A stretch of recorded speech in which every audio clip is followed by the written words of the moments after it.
The convoy is a serpent of fire and twisted metal, its spine broken across the scorched asphalt of the Al-Qadir Pass. Alarms shriek a useless, piercing lament against the thunder of machine gun fire ripping through the night. Pinned down behind the burning husk of a transport, Sergeant Jax presses his face into the dirt, grit and blood mingling on his cheek. They were ambushed, torn apart in seconds. The bomb squad went first, their specialized vehicle vaporized. Now, a second threat pulses from the darkness, a low, electronic beep that promises a final, violent end. From his position, Colonel Eris Yeager watches the chaos through the green-tinted lens of his night vision, his face a mask of granite forged in 100 such battles. His comms are a cacophony of panic and pain. Then, through the smoke and strobing muzzle flashes, a figure moves. Not a soldier, not a medic. It's the waste woman, the low-level recruit assigned to sanitation detail, the one they call Riker. She's moving toward the beeping. Yeager's thumb hovers over his transmit button, ready to scream at her, to order her back. But he hesitates. There's no fear in her stride, only a chilling, focused calm. She drops to her knees beside the half-buried IED, her hands moving with an impossible, practiced grace. She scopes the enemy lead, a shadow on a ridge, and for a heartbeat, the fate of every survivor rests on the shoulders of the one person no one ever noticed. Will she fire the shot that saves them all? Where are you watching from? The USA, India, the UK, Australia? Drop your location in the comments below. If you believe in the power of resilience and honor those who serve, hit that like button, share this story, and tell us about a hero who inspired you. Colonel Yeager held his breath, the world narrowing to that lone figure in the dirt. Kaylin Riker ignored the bullets zipping past her head, the sound a dull thudding against the roar in her ears. The device in front of her was an artisan's work of death, complex and vindictive. It was a pressure plate trigger wired to a daisy chain of artillery shells, but the arming mechanism was what held her gaze.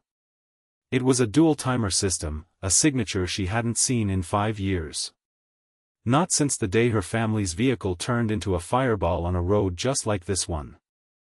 Her father, a master EOD technician, had been teaching her, showing her schematics, training her hands.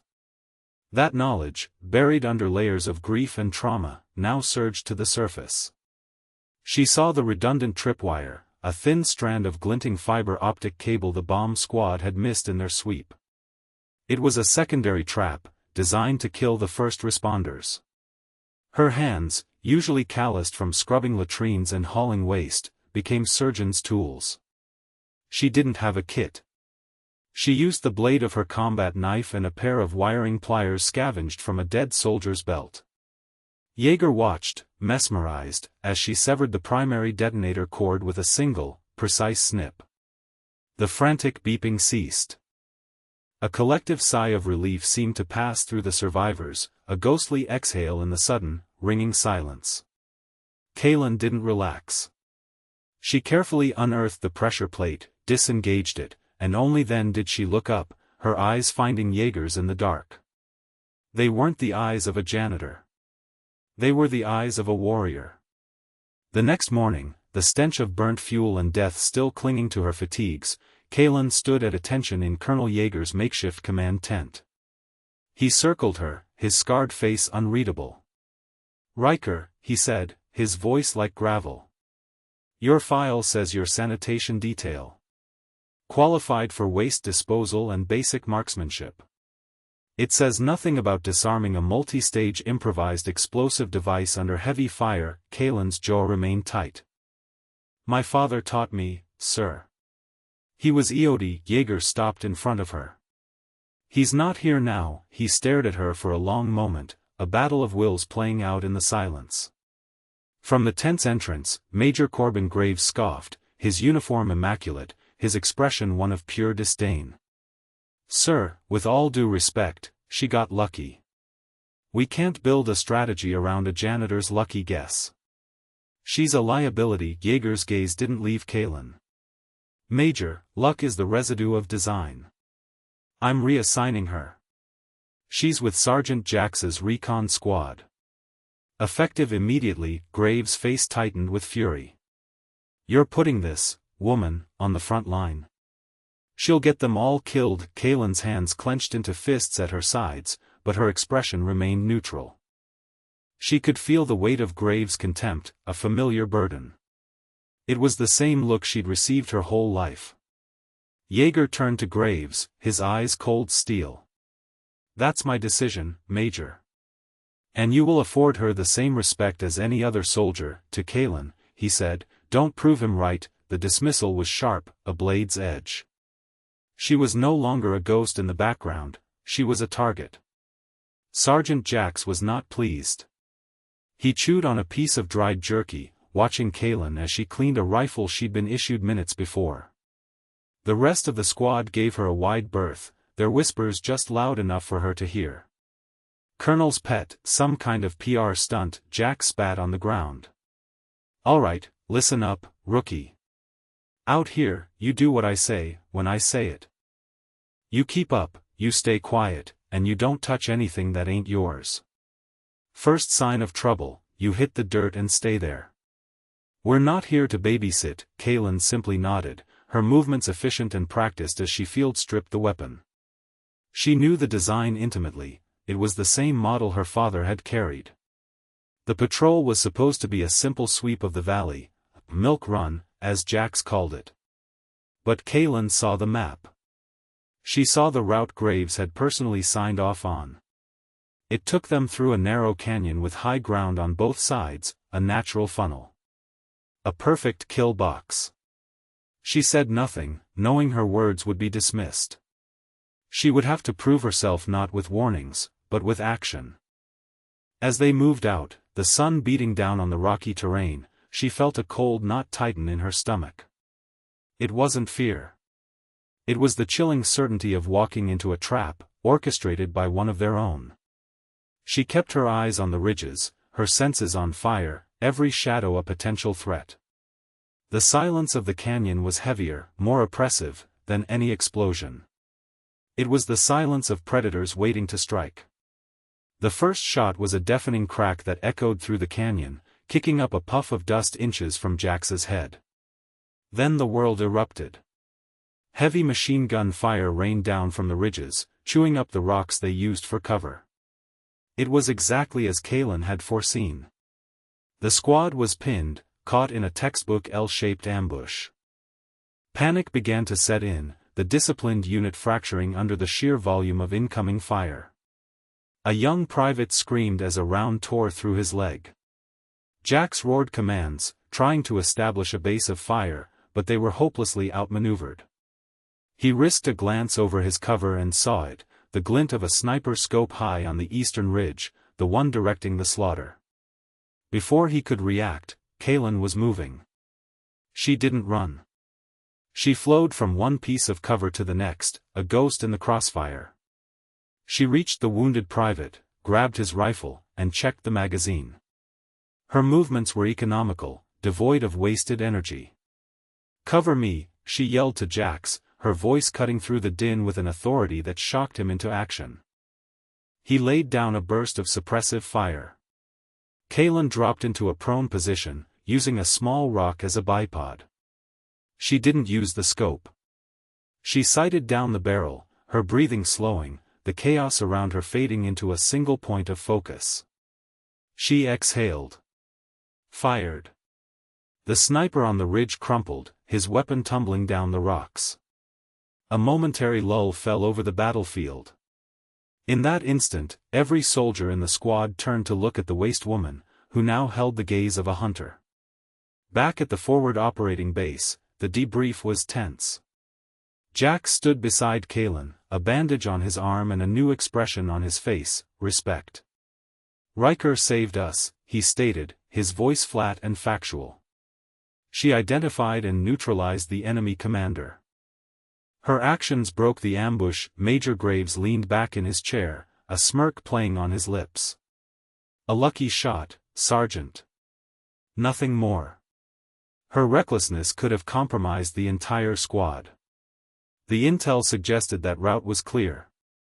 The insurgents must have moved in overnight. His explanation was too smooth, too practiced.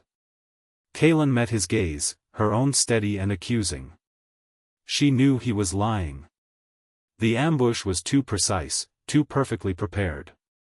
She saw the flicker of something in his eyes, not just jealousy, but genuine fear.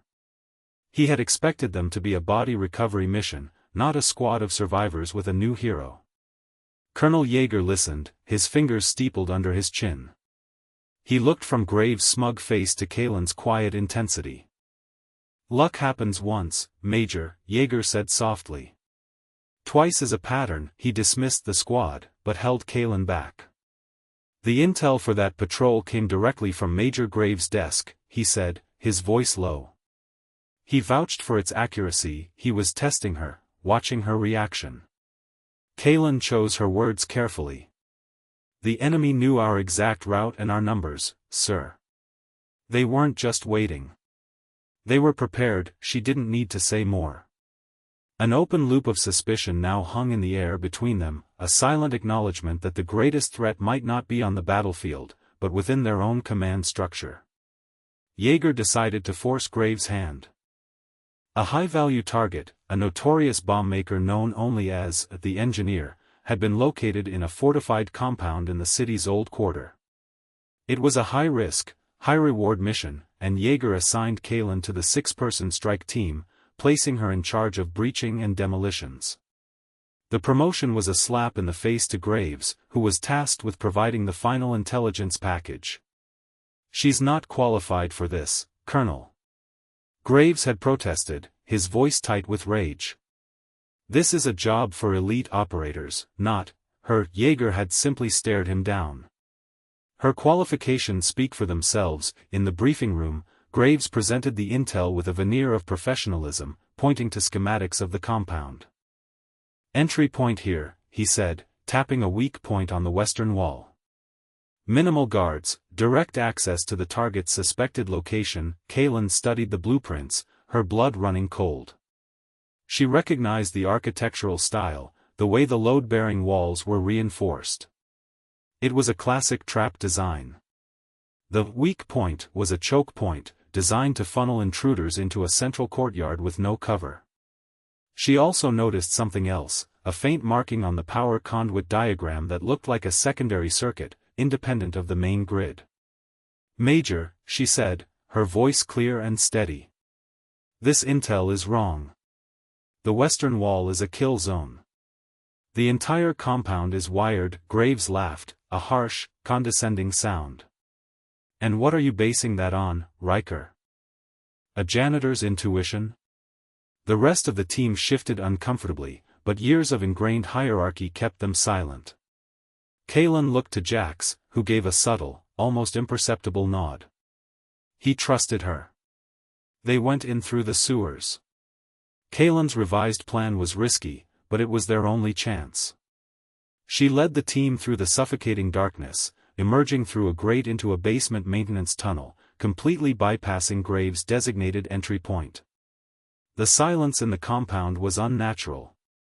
Too quiet. As they ascended to the ground floor, Jax used a fiber-optic camera to peer into the courtyard. It was exactly as Kaelin had predicted, a kill box, with automated machine gun nests hidden in the walls, all aimed at the western gate.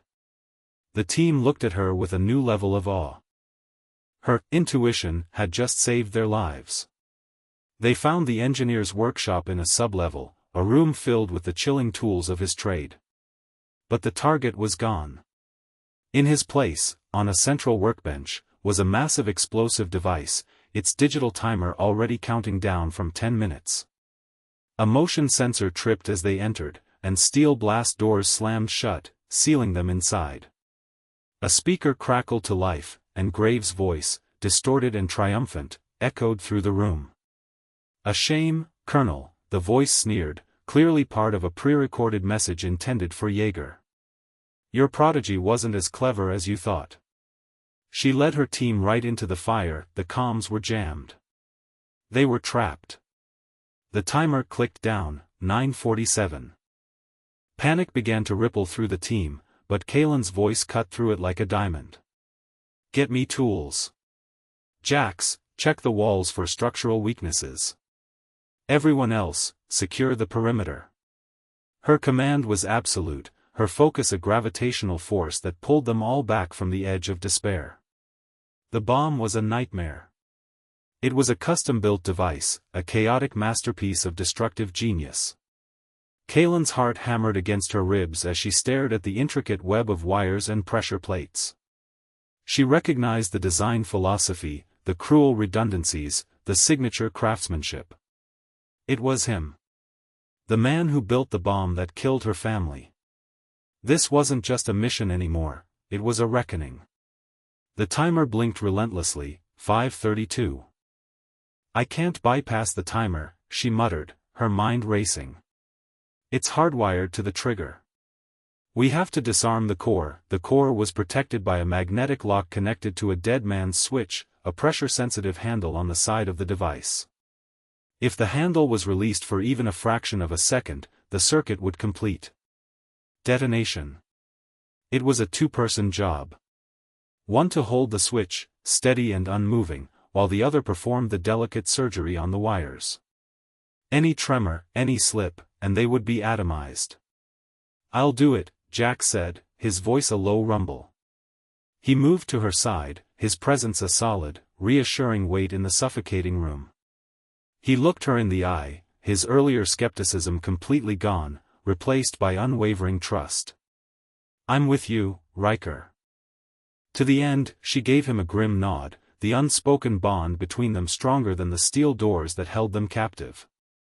Don't flinch, she said, her voice barely a whisper. He placed his hand over hers on the handle, his grip firm. Just tell me what to do, Lieutenant. The promotion was unconscious, a battlefield commission born of respect. The timer read 2 o'clock. Sweat dripped from Kaylin's brow, falling onto the bomb's casing. Her universe had shrunk to the colored wires beneath her fingertips. Red, blue, yellow, a viper's nest of instant death. The blue wire connects to the primary detonator, she breathed, her voice tight, but it's looped through a trembler switch. If your hand moves at all, Jax, it won't move, he growled, his knuckles white as he maintained pressure on the handle. The building groaned around them, the strain of the lockdown blast doors causing dust to rain from the ceiling. The timer showed 0:45. Kaylin took a deep breath, steadying her hand.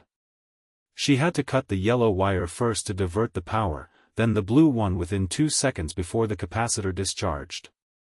It was a sequence her father had drilled into her memory, a theoretical problem that was now terrifyingly real. Ready? She asked. Jax grunted in affirmation. Her wire cutters hovered over the yellow strand. Snip. The device emitted a high-pitched whine. 0:15, her hand moved to the blue wire.